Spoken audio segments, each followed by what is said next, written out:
चलिए हम देखते हैं साइंस के एनसीईआरटी क्लास 9 के 8 चैप्टर है। चैप्टर के नाम है बल तथा गति के नियम देखेंगे। तो पिछले अध्याय में हमने एक सरल रेखा में वस्तु की स्थिति, वेग तथा त्वरण के आधार पर वस्तु की गति का वर्णन किया। हमने देखा कि ऐसी गति में कभी एक रूपता होती है तथा कभी नहीं, लेकिन अभी हमने ये चर्चा नहीं की कि गति का कारण क्या होता है। समय के साथ वस्तु की चाल क्यों बदलती है? क्या सभी प्रकार की गतियों का कोई कारण होता है? यदि ऐसा है तो इस कारण का स्वभाव क्या है? इस अध्याय में हम ऐसी ही सभी जिज्ञासाओं को बुझाएंगे। सदियों से गति और इसके कारणों ने वैज्ञानिकों और दार्शनिकों को उलझा रखा था। फर्श पर रखी एक गेंद को धीमे से ठोकर लगाने पर वह हमेशा के लिए गतिशील नहीं रहती। ऐसी स्थितियों से यह पता चलता है कि किसी वस्तु की विराम की अवस्था ही उसकी स्वाभाविक अवस्था है। ऐसी मान्यता तब तक बनी रही जब तक कि गैलीलियो और आइजक न्यूटन ने वस्तुओं की गति के बारे में एक पूर्णतः भिन्न संकल्पना प्रस्तुत की। अपने प्रतिदिन के जीवन में हम देखते हैं कि एक स्थिर वस्तु को गति देने के लिए या गतिशील वस्तु को रोकने के लिए हमें कुछ प्रयास करना पड़ता है, और सामान्य भाषा में इसके लिए हमें शारीरिक प्रयास करना पड़ता है। तथा हम कहते हैं कि किसी वस्तु को गति की अवस्था में लाने के लिए हमें उसे खींचना, ढकेलना या ठोकर लगाना पड़ता है। खींचने, ढकेलने या ठोकर लगाने की इसी क्रिया पर बल की अवधारण आधारित है। और हम बल के विषय में विचार करते हैं यह क्या है, और वास्तव में बल को न तो किसी ने देखा है, न चखा है और न ही महसूस किया है। हालांकि बल का प्रभाव हम प्रायः देखते हैं या महसूस करते हैं। किसी वस्तु पर बल लगाने पर क्या होता है, यह जानकर हम बल की व्याख्या कर सकते हैं। वस्तु को खींचना, ढकेलना या ठोकर लगाना, ये सभी क्रियाएं वस्तु को गति देने की युक्ति है। हमारे द्वारा किसी तरह का बल लगाने पर ही उनमें गति होती है। पिछली कक्षाओं में अर्जित ज्ञान के आधार पर आप इस बात से परिचित हैं कि किसी वस्तु में वेग का परिणाम बदलने यानी अर्थात वस्तु की गति को तेज या धीमी करने के लिए या उसकी गति की दिशा बदलने के लिए बल का प्रयोग होता है। आप यह भी जानते हैं कि किसी बल के प्रयोग द्वारा वस्तु का आकार या आकृति भी बदल जाती है। संतुलित और असंतुलित बल देखें तो चित्र 8.3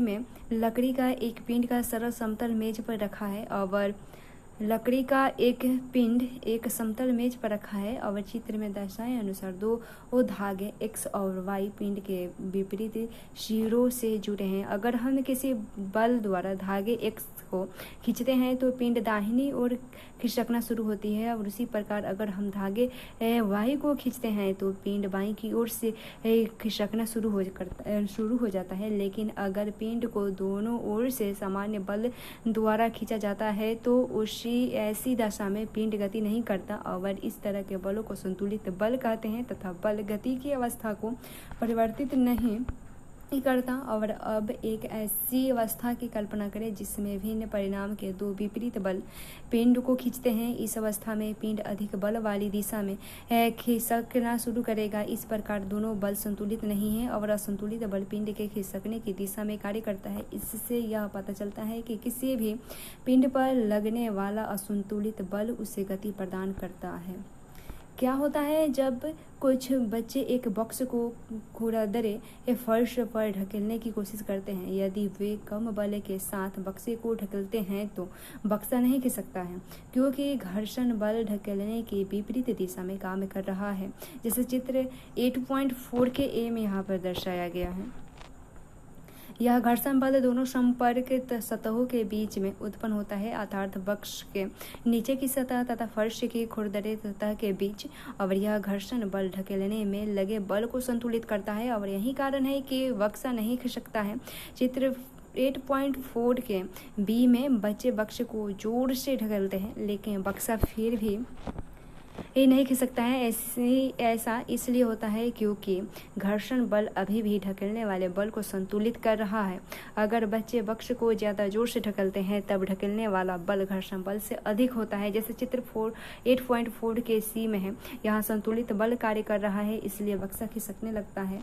और जब हम साइकिल चलाते हैं तो क्या होता है, पैडल चलाना बंद करने पर साइकिल की गति धीमी होने लगती है। ऐसा इसलिए होता है क्योंकि घर्षण बल गति दिशा में विपरीत दिशा में कार्य कर रहा होता है और साइकिल की गति में रखने के लिए हमें फिर से पैडल चलाना पड़ता है। इस अवस्था में ऐसा प्रतीत होता है कि किसी वस्तु को सतत गतिशील बनाए रखने के लिए एक असंतुलित बल की आवश्यकता होती है, तथापि वह बिल्कुल गलत है। कोई वस्तु समान वेग के साथ केवल तभी गतिशील रह सकती है जब उस पर लगने वाला बल यानी बाह्य तथा घर्षण संतुलित हो तथा वस्तु पर कोई नेट बाह्य बल कार्य नहीं करता है। अगर किसी वस्तु को असंतुलित बल लगाया जाता है तो उसके वेग में परिवर्तन या उसकी दिशा में परिवर्तन होता है। इस प्रकार किसी वस्तु को त्वरित करने के लिए एक असंतुलित बल की आवश्यकता होती है और उसकी गति या गति की दिशा में तब तक परिवर्तन होता रहेगा जब तक यह संतुलित बल उस पर कार्य करता रहेगा, तथापि यह बल हटा लेने पर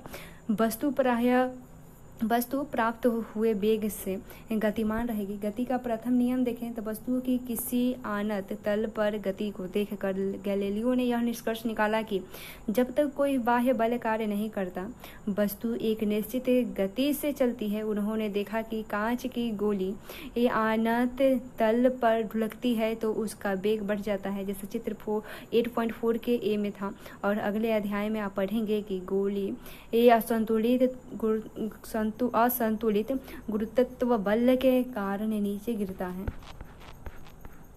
और नीचे पहुंचते पहुंचते यह एक निश्चित वेग प्राप्त कर लेती है, जैसे चित्र 4.5 के बी में दर्शाए अनुसार यह जब कांच की गोली ऊपर की ओर चढ़ती है तब उसका वेग घटता है। चित्र 8.5 के सी में दोनों ओर से एक आदर्श घर्षण रहित आनत बल तल पर एक गोली स्थिर है। गैलीलियो ने तर्क दिया कि जब गोली को बाईं ओर से छोड़ा जाता है तब यह ढाल पर नीचे की ओर ढुलकेगी तथा दाईं ओर से आनत तल पर उतनी ही ऊंचाई तक जाएगी जितनी ऊंचाई से उससे छोड़ा गया था। यदि दोनों ओर के तलों के झुकाव समान है तो गोली उतनी ही दूरी चढ़ेगी जितनी दूर तक वह ढुलकती है। अगर दाईं ओर के आनत तल के कोण को धीरे धीरे कम किया जाए तो गोली को मूल ऊंचाई प्राप्त करने के लिए अधिक दूरी तय करनी होगी। अगर इस तल को क्षैतिज कर दिया जाए अर्थात ढाल को शून्य कर दिया जाए तो गोली मूल्य ऊंचाई प्राप्त करने के लिए क्षैतिज तल पर लगातार चलती ही रहेगी। यहाँ गोली पर लगने वाला असंतुलित बल शून्य है। इस प्रकार यह ज्ञात होता है कि गोली की गति को बदलने के लिए एक असंतुलित बाह्य बल की आवश्यकता होती है, लेकिन गोली की गति को एक रूप बनाए रखने के लिए किसी नेट बल की आवश्यकता नहीं होती है।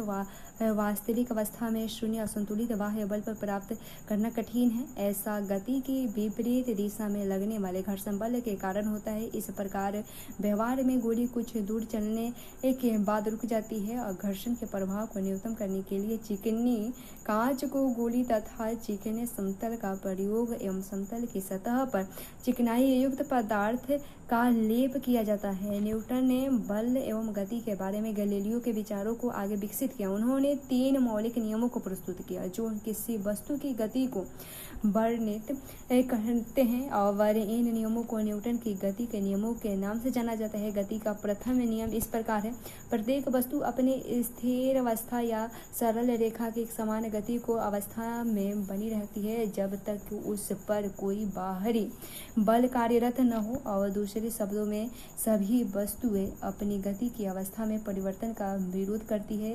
गुणात्मक रूप से किसी वस्तु के विराम अवस्था में रहने या समान वेग से गतिशील रहने की प्रवृत्ति को जड़त्व कहते हैं। यही कारण है कि गति के पहले नियम को जड़त्व का नियम भी कहते हैं। किसी मोटर गाड़ी में यात्रा करते समय होने वाले अनुभवों की व्याख्या जड़त्व के नियम द्वारा ही किया जा सकते हैं। सीट के सापेक्ष हम तब तक विराम अवस्था में रहते हैं जब तक कि मोटर गाड़ी को रोकने के लिए ब्रेक न लगाई जाए। अब ब्रेक लगाए जाने पर गाड़ी के साथ सीट भी विराम अवस्था में आ जाती है, परंतु हमारा शरीर जड़त्व के कारण गतिज अवस्था में ही बने रहने की प्रवृत्ति रखता है। अचानक ब्रेक लगने पर सीट के आगे लगे पैनल से टकरा कर हम घायल भी हो सकते हैं। इस तरह की दुर्घटना से बचने के लिए सुरक्षा बेल्ट का उपयोग किया जाता है और ये सुरक्षा बेल्ट हमारे आगे बढ़ने की गति को धीमा करती है और इसके विपरीत अनुभव हमें तब होता है जब हम मोटर बस में खड़े होते हैं और मोटर बस अचानक चल पड़ती है। इस स्थिति में हम पीछे की ओर झुक जाते हैं। ऐसा इसलिए होता है क्योंकि मोटर बस का अचानक गति में आ जाने से हमारा पैर जो मोटर बस के फर्श के संपर्क में रहता है गति में आ जाती है, परंतु शरीर का ऊपरी भाग जड़त्व के कारण इस गति का विरोध करता है। जब कोई मोटर कार तीव्र गति के साथ किसी क्षीण मोड़ पर मुड़ती है तो हम एक ओर झुकने लगते हैं और इसे भी जड़त्व के नियम से समझा जा सकता है। हमारा शरीर अपनी एक सरल रेखीय गति को बनाए रखना चाहता है। जब मोटर कार की दिशा को बदलने के लिए इंजन द्वारा एक असंतुलित बल लगाया जाता है तब हम अपने शरीर के जड़त्व के कारण सीट पर लगने शरीर पर एक ओर झुक जाते हैं। आज एक वस्तु तब तक अपनी विरामावस्था में रहेगी जब तक कि उस पर कोई असंतुलित बल नहीं लगता है और इसे निम्नलिखित गतिविधियों द्वारा प्रदर्शित किया जा सकता है। इससे पहले महत्वपूर्ण बात देख लेते गैलीली का जन्म 15 फरवरी सन 1564 में इटली के पिसा शहर में हुआ था। गैलीलियो की बचपन से ही गणित तथा प्राकृतिक दर्शन में रुचि थी और परंतु पिता बिनेजो गैलीलियो उन्हें एक चिकित्सक बनाना चाहते थे। तदनुसार गैलीलियो ने सन 1581 में चिकित्सक उपाधि के लिए पिसा विश्वविद्यालय में नामांकन लिया। इस पाठ्यक्रम को वे कभी पूरा नहीं कर पाए क्योंकि उनकी वास्तविक रुचि गणित में थी। सन 1586 में उन्होंने अपनी प्रथम वैज्ञानिकी पुस्तक द लिटिल बैलेंस लिखी जिसमें उन्होंने एक तुला द्वारा पदार्थ के सापेक्षिक घनत्व यानी विशिष्ट गुरुत्व प्राप्त करने की आर्किमेडीज की विधि का वर्णन किया। सन 1589 में उन्होंने अपनी निबंध श्रेणी डी मोट में नत समतल के प्रयोग से किसी गिरती हुई वस्तु के गिरने की दर कम होने संबंधी अपने सिद्धांत को प्रस्तुत किया। सन 1592 में उन्हें वेनिस गणराज्य के पर्डुआ विश्वविद्यालय में गणित के प्रोफेसर पद पर नियुक्त किया गया था। यहाँ भी उन्होंने लगातार गतिज सिद्धांतों का परीक्षण किया और उन्होंने नत समतल तथा लोलक संबंधी अपने अध्ययन द्वारा नियत त्वरण से गतिशील वस्तुओं से संबंधित परिष्कृत नियम प्रतिपादित किया। गैलीलियो एक कुशल शिल्पकार भी थे। उन्होंने विभिन्न प्रकार के दूरदर्शियों की श्रेणी विकसित की जिनकी प्रकाशिक दक्षता उस समय उपलब्ध दूरदर्शियों से काफ़ी उत्तम थी। सन 1640 में आसपास उन्होंने प्रथम लोलक घड़ी की संरचना की। अनेक खगोलीय आविष्कारों की एक पुस्तक स्टारी मेसेजर में गैलीलियो ने चंद्रमा पर पहाड़ों छोटे छोटे सितारों से मिलकर बनी आकाशगंगा तथा बृहस्पति ग्रह के पंडित बृहस्पति ग्रह की परित 4 छोटे पिंडों की घूमते हुए देखने का दावा किया और उन्होंने अपनी पुस्तकों डिस्कोर्स ऑन फ्लोटिंग बॉडीज तथा letters on the sun spot में सूर्य पर उपस्थित धब्बों के संदर्भ में अपने परीक्षणों का रहस्योद्घाटन किया और अपने स्वयं के द्वारा निर्मित दूरदर्शियों के प्रयोग द्वारा शनि तथा शुक्र ग्रह के निरीक्षण से गैलीलियो ने यह तर्क दिया कि सभी ग्रह सूर्य के परित ही एक कक्षीय गति करते हैं न कि पृथ्वी के परित। यह विचार उस समय प्रचलित विचारधारा के विपरीत थे। क्रियाकलाप से देखें तो एक वस्तु तब तक अपनी विरामावस्था में रहेगी जब तक कि उस पर कोई असंतुलित बल नहीं लगता। इसे निम्नलिखित गतिविधियों से देख सकते हैं। तो पहला देखते हैं क्रियाकलाप से देखें तो जैसे चित्र 8.6 में दर्शाए अनुसार एक ही तरह के कैरम की गोटियों को एक के ऊपर एक रखकर ढेरी बनाए और एक अन्य गोटी ए को अपनी उंगलियों की तीव्रता से क्षैतिज झटका देकर बेरी को सबसे नीचे वाले गोटी पर टकराएं, और यदि आप गोटी को पर्याप्त तीव्रता से टकराते हैं तो आप देखेंगे कि केवल नीचे वाली गोटी ही शीघ्रता से ढेरी से बाहर आती है, और नीचे वाली गोटी के बाहर आ जाने के बाद से गोटियां अपने जड़त्व के कारण लंबवत दिशा में नीचे की ओर गिर जाती हैं। चित्र 8.6 जिसे यहाँ दिया गया है इसी में हम देखें, और उसके बाद क्रियाकलाप 8.2 देखें तो कांच के एक खाली, दूसरा क्रियाकलाप में कांच के एक खाली गिलास के ऊपर एक कड़े ताश का पत्ता लें, और चित्र 8.7 में दर्शाए अनुसार पत्ते के ऊपर 5 रुपये का एक सिक्का रखें और पत्ते को उंगलियों की एक तीव्र तेज झटका दें, और आप पाएंगे कि पत्ता आगे खिसक जाता है तथा सिक्का अपने जड़त्व के कारण नीचे की ओर गिलास में गिर जाता है, और ऐसा इसलिए होता है क्योंकि पत्ते के हटने के बाद भी इस सिक्का अपनी विराम अवस्था को बनाए रखना चाहता है। क्रियाकलाप तीसरा देखें तो पानी से भरा गिलास किसी ट्रे पर रखिए और ट्रे को हाथ से पकड़कर जितनी तेजी से हो सके घूम जाइए, और हम देखते हैं कि गिलास ढुलक जाता है और पानी छलक जाता है। क्यों? तो क्या आप अब समझे कि प्लेट में कप को रखने के लिए खांचा क्यों बनाया जाता है? अचानक झटका लगने की दशा में प्लेट का खांचा कप को गिरने से रुकता है। जड़त्व का द्रव्यमान देखें। अभी तक दिए गए उदाहरणों और गतिविधियों से ज्ञात होता है कि प्रत्येक वस्तु अपनी गति की अवस्था में परिवर्तन का विरोध करती है, चाहे वह विराम अवस्था में हो या गतिशील। वह अपनी मूल अवस्था को बनाए रखना चाहती है। वस्तु का यह गुण उसका जड़त्व कहलाता है। क्या सभी वस्तुओं का जड़त्व समान होता है? हम जानते हैं कि पुस्तकों से भरे बक्से को धक्का देने की अपेक्षा खाली बक्से को धक्का देना आसान होता है। उसी प्रकार हम एक फुटबॉल को किक लगाते हैं तो वह दूर चली जाती है, जबकि अगर हम उतने ही बल से उतने ही बड़े पत्थर पर किक लगाएं तो हो सकता है कि वह खिसके ही ना। हो सकता है कि ऐसा करते समय हमें चोट भी लग सकता है। क्रियाकलाप दूसरा हम लोग देखें तो हम 5 रुपये के सिक्के के स्थान पर यदि कम द्रव्यमान के सिक्के का प्रयोग करें तो हम पाते हैं कि उसी क्रिया को करने में हमें कम बल की आवश्यकता होती है। एक ठेला गाड़ी को चलाने के लिए जितने बल की आवश्यकता होती है उतना बल यदि किसी रेलगाड़ी पर चलाया जाए तो उसकी गति में न के बराबर परिवर्तन होगा, क्योंकि ठेला गाड़ी की तुलना में रेलगाड़ी अपनी गति के कम परिवर्तन चाहती है। इस प्रकार हम कह सकते हैं कि रेलगाड़ी का जड़त्व ठेला गाड़ी से अधिक है। इससे स्पष्ट होता है कि भारी वस्तुओं का जड़त्व अधिक होता है। मात्रात्मक रूप से किसी वस्तु का जड़त्व उसके द्रव्यमान से मापा जाता है। अतः हम जड़त्व और द्रव्यमान को निम्न रूप से परिभाषित कर सकते हैं। किसी भी वस्तु का जड़त्व उसका वह प्राकृतिक गुण है जो उसकी विराम या गति की अवस्था में परिवर्तन का विरोध करता है। इस प्रकार किसी वस्तु का द्रव्यमान उसके जड़त्व की माप है। प्रश्न उठता है कि निम्न में किसका जड़त्व अधिक है?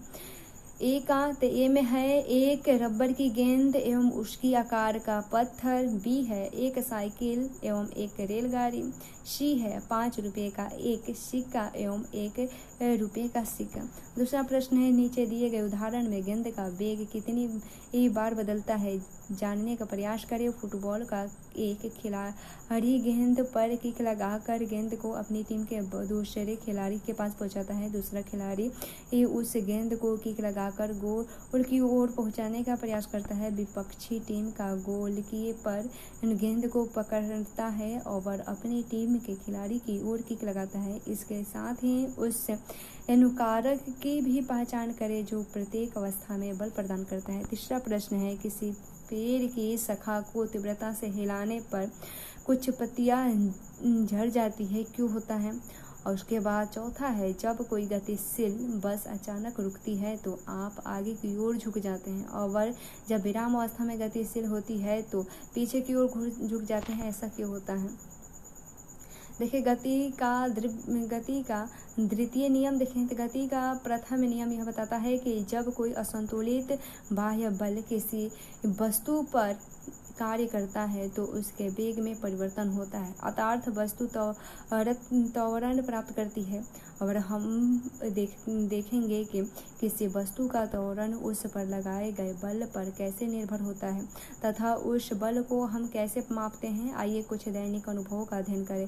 टेबल टेनिस खेलने के दौरान यदि गेंद किसी खिलाड़ी के शरीर से टकराती है तो वह घायल नहीं होता है। गति से आती हुई क्रिकेट की गेंद किसी दर्शक को लगने के बाद उसे घायल कर सकती है। सड़क के किनारे खड़े किसी ट्रक से कोई दुर्घटना नहीं होती है, परंतु 5 मीटर प्रति सेकंड जैसी कम गति से चलते हुए ट्रक से टक्कर रास्ते में खड़े किसी व्यक्ति की मृत्यु का कारण बन सकती है। एक छोटे द्रव्यमान की वस्तु जैसे गोली की अगर बंदूक से तीव्र वेग से छोड़ा जाए तो वह भी किसी व्यक्ति की मृत्यु का कारण बन सकती है। इससे पता चलता है कि वस्तु के द्वारा उत्पन्न प्रभाव वस्तु के द्रव्यमान एवं वेग पर निर्भर करता है। इसी प्रकार यदि किसी वस्तु को त्वरित किया जाता है तो उस अधिक वेग प्राप्त करने के लिए अधिक बल की आवश्यकता होती है। और दूसरे शब्दों में हम कह सकते हैं कि वस्तु के द्रव्यमान एवं वेग से संबंधित एक महत्वपूर्ण राशि होती है। संवेग नामक इस राशि को न्यूटन ने प्रस्तुत किया है और किसी वस्तु का संवेग p उसके द्रव्यमान m और वेग v के गुणनफल से परिभाषित किया जा सकता है। संवेग में परिणाम के और दिशा दोनों होते हैं। इसकी दिशा वही होती है जो वेग की होती है और संवेग का एसआई मात्रक किलोग्राम मीटर प्रति सेकेंड होता है। चूँकि किसी असंतुलित बल के प्रयोग से उस वस्तु के वेग में परिवर्तन होता है, इसलिए यह कहा जा सकता है कि बल ही संवेग को भी परिवर्तित करता है।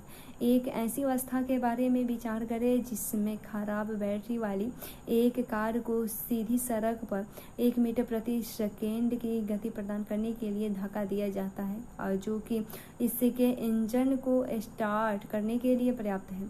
यदि एक या दो व्यक्ति इससे अचानक धक्का देते हैं तो भी यह स्टार्ट नहीं होती है, लेकिन कुछ समय तक लगातार धक्का देने से कार उस गति पर आ जाती है, जिससे स्पष्ट है कि कार के संवेग में परिवर्तन केवल बल के परिणाम से नहीं होता बल्कि उस समय से है जितने समय तक उस पर बल लगाया जाता है। इससे यह भी निष्कर्ष निकलता है कि किसी वस्तु के संवेग में परिवर्तन लाने में लगने वाला बल उसकी उस समय दर पर निर्भर करता है जिसमें कि संवेग में परिवर्तन होता है। गति का द्वितीय नियम यह बताता है कि किसी वस्तु के संवेग में परिवर्तन की दर उस पर लगने वाले असंतुलित बल की दिशा में बल के समानुपाती होती है। गति के द्वितीय नियम की गणितीय गणना देखें तो माना कि m द्रव्यमान की कोई वस्तु u प्रारंभिक वेग से धीमी रेखा में चल रही है। t इस समय तक एक निश्चित बल लगने पर उस वस्तु के वेग भी हो जाता है। तब इसका प्रारंभिक और अंतिम संवेग क्रमशः P1 बराबर mu और P2 बराबर mv होता है। संवेग में परिवर्तन उसके बाद संवेग में परिवर्तन की दर निकाल सकते हैं या लगाया गया बल हम निकाल सकते हैं। यहाँ a में दिया गया है v माइनस u प्रति सेकेंड वेग से परिवर्तन की दर अर्थात त्वरण है। k एक अनुपातिकता स्थिरांक है। द्रव्यमान और त्वरण के एसआई मात्रक क्रमशः kg और मीटर प्रति सेकेंड है और हम बल का मात्रक इस प्रकार और लेते हैं कि स्थिरांक k का मान 1 हो जाता है। इस इकाई बल को उस मात्रा के रूप में परिभाषित करते हैं। 1 किलो और द्रव्यमान वाली किसी वस्तु में 1 मीटर प्रति सेकेंड का त्वरण उत्पन्न करती है, अर्थात इकाई बल बराबर के कुष्ठ में 1g गुणे 1 मीटर प्रति सेकेंड। इस प्रकार k का मान 1 हो जाता है। समीकरण 8.3 से है F बराबर ma बल का मात्रक किलोमीटर प्रति सेकेंड है। इसे न्यूटन यानी आइजैक न्यूटन के नाम से भी जाना जाता है। इसे एन द्वारा प्रदर्शित किया जाता है। गति के द्वितीय नियम से हमें किसी वस्तु पर लगने वाले बल को मापने की विधि मिलती है। बल को उस वस्तु में उत्पन्न त्वरण तथा वस्तु के द्रव्यमान के गुणनफल से प्राप्त किया जाता है। गति के कारण द्वितीय नियम का प्रयोग हम अपने दैनिक जीवन में प्राय देखते हैं। और क्या आपने क्रिकेट मैच के दौरान मैदान में क्षेत्र रक्षक को तेज गति से आ रही गेंद को लपकते समय हाथ को पीछे की ओर खींचते देखा है? हर इस प्रकार में क्षेत्र रक्षक गेंद के वेग को शून्य करने में अधिक समय लगाता है और इस प्रकार गेंद में संवेग परिवर्तन की दर कम हो जाती है। इस प्रकार तेज गति से आ रही गेंद का प्रभाव हाथ पर कम पड़ता है। अगर गेंद को अचानक रोका जाता है तो तीव्र गति से आ रही गेंद का वेग बहुत कम समय में शून्य होता है, अर्थात गेंद के संवेग में परिवर्तन की दर अधिक होती है। इसलिए कैच पकड़ने में अधिक बल लगाना होता है, जिससे हो सकता है कि खिलाड़ी की हथेली में चोट लग जाए। और ऊंची कूद वाले मैदान में खिलाड़ियों को कुशन या बालू पर कूदना होता है। ऐसा खिलाड़ियों के छलांग लगाने के बाद गिरने के समय को बढ़ाने के लिए किया जाता है और इस स्थिति में संवेग में परिवर्तन की दर कम होती है। सोचो कि कैसे कराटे का एक खिलाड़ी एक ही झटके में बर्फ की एक सिल्ली को तोड़ देता है। गति के तृतीय नियम के गणितीय सूत्र यानी समीकरण के उपयोग से गति के प्रथम नियम को गणितीय रूप में प्राप्त किया जा सकता है। समीकरण 8.4 में समीकरण से अर्थात एफ बराबर एम वी यू स्क्वायर बटे टी हो सकता है या एफ टी बराबर m v minus m u हो सकता है। अर्थात जब एफ बराबर 0 तो किसी भी समय टी पर v बराबर यू। इसका अर्थ यह है कि वस्तु समान वेग u से चलती रहेगी और यदि u 0 है तो v भी 0 होगा, अर्थात वस्तु विराम अवस्था में ही रहेगी।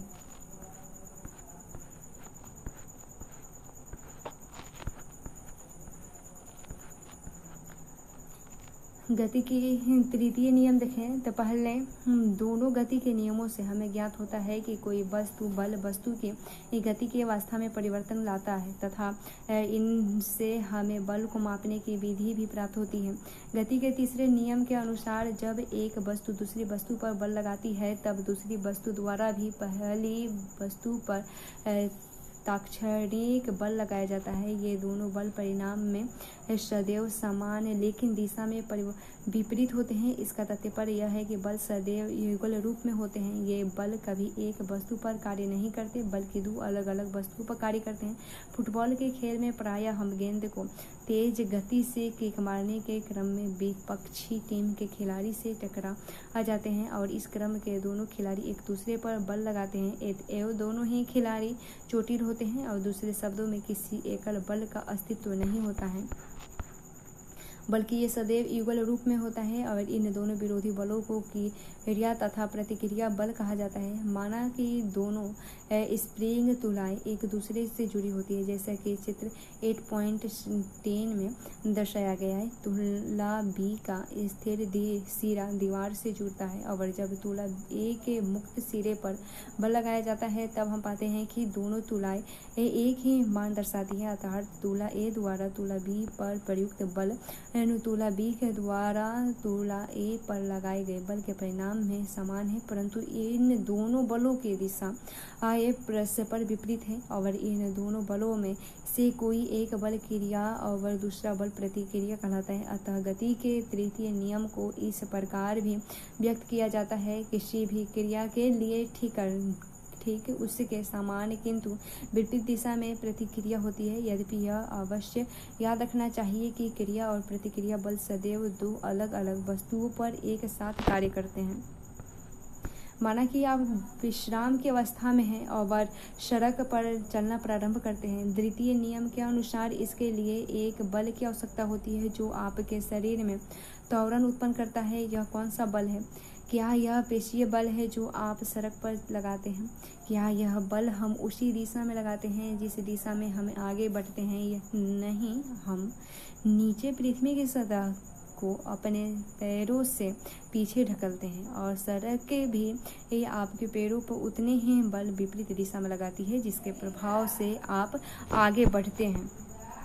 यह जानना आवश्यक है कि यद्यपि क्रिया और प्रतिक्रिया बल मान में हमेशा समान होते हैं, फिर भी ये बल एक समान परिणाम के त्वरण उत्पन्न नहीं कर सकते। ऐसा इसलिए क्योंकि प्रत्येक बल अलग अलग द्रव्यमान की वस्तुओं पर कार्य करते हैं। बंदूक से गोली छोड़ने की अवस्था में बंदूक द्वारा गोली पर आगे की ओर एक बल निरूपित होता है। गोली भी बंदूक पर एक समान परंतु विपरीत दिशा में बल लगाती है। इससे बंदूक पीछे की ओर प्रतिक्षेपित होती है, जैसे चित्र 8.11 में है। और चूंकि बंदूक का द्रव्यमान गोली के द्रव्यमान से बहुत अधिक है और इसलिए बंदूक का त्वरण गोली के त्वरण में काफ़ी कम होती है और एक नाविक द्वारा नाव से आगे की ओर कूदने की स्थिति में भी गति के तीसरे नियम को प्रदर्शित किया जा सकता है। नाविक आगे की ओर कूदता है जो नाव पर लगने वाला प्रतिक्रिया बल नाव को पीछे की ओर ढकेलता है। क्रियाकलाप से देखें तो दो बच्चों की पहिए वाली गाड़ी पर खड़ा होने को कहे, जैसे कि चित्र 8.13 में दर्शाया गया है। उन्होंने बालू उसे भारा थैला या कोई भारी वस्तु दे दें और अब उन्हें थैले को लपटते हुए खेलने को कहे और क्या बालू के थैले को फेंकने के कारण उसमें से प्रत्येक क्षणिक बल का अनुभव करते हैं। आप गाड़ी के पहिए पर कोई सफ़ेद रेखा खींच दें और ताकि जब वे दोनों बच्चे थैले को फेंके तो गाड़ी की गति का अवलोकन किया जा सके। अब दोनों बच्चों को किसी एक गाड़ी पर खड़ा कर दे तथा एक अन्य बच्चे को दूसरी गाड़ी पर। आप यहाँ गति के द्वितीय नियम को देख सकते हैं क्योंकि इस अवस्था में यह बल अलग अलग त्वरण उत्पन्न करते हैं। इस क्रिया में दिखाई गई गाड़ी 50 सेंटीमीटर गोले 100 सेंटीमीटर आकार के 2 mm या 18 mm प्लाईवुड में दो जोड़े पहिए लगाकर बनाई जा सकती है। स्केल बोर्ड प्रभाव नहीं होगा क्योंकि इसका सीधा रेखा में गति करना कठिन है। अभी तक हमने क्या सीखा? गति का प्रथम नियम वस्तु की विराम अवस्था तथा अनुसरण रेखा पर एक समान गति की अवस्था में तब तक बनी रहती है जब तक उस पर कोई असंतुलित बल कार्य न करता। उसके बाद वस्तु द्वारा अपनी गति की अवस्था में परिवर्तन का प्रतिरोध करने की प्रवृत्ति को जड़त्व कहते हैं। उसके बाद किसी वस्तु का द्रव्यमान उसके जड़त्व के माप है। इसका एसआई मात्रक किलोग्राम है और घर्षण बल सदैव वस्तु की गति का प्रतिरोध करता है। उसके बाद गति का द्वितीय नियम किसी वस्तु के संवेग परिवर्तन की दर वस्तु पर आरोपित असंतुलित बल के समानुपाती एवं बल की दिशा में होती है। उसके बाद बल का एसआई मात्रक किलोग्राम मीटर प्रति सेकेंड, इससे न्यूटन के नाम से भी जाना जाता है और इस तथा प्रतीक एन द्वारा व्यक्त किया जाता है। और 1 न्यूटन का बल किसी 1 किलोग्राम द्रव्यमान के वस्तु में 1 मीटर एस का पावर 2 का त्वरण उत्पन्न करता है। अब वस्तु का संवेग उसके द्रव्यमान का एक वेग गुणन फल होता है तथा उसकी दिशा वही होती है जो वस्तु के वेग की होती है। इसका एसआई मात्रक किलोग्राम मीटर प्रति सेकेंड होता है। गति का द्वितीय नियम प्रत्येक क्रिया के समान एवं विपरीत प्रतिक्रिया होती है। ये दो विभिन्न वस्तुओं पर कार्य करती है।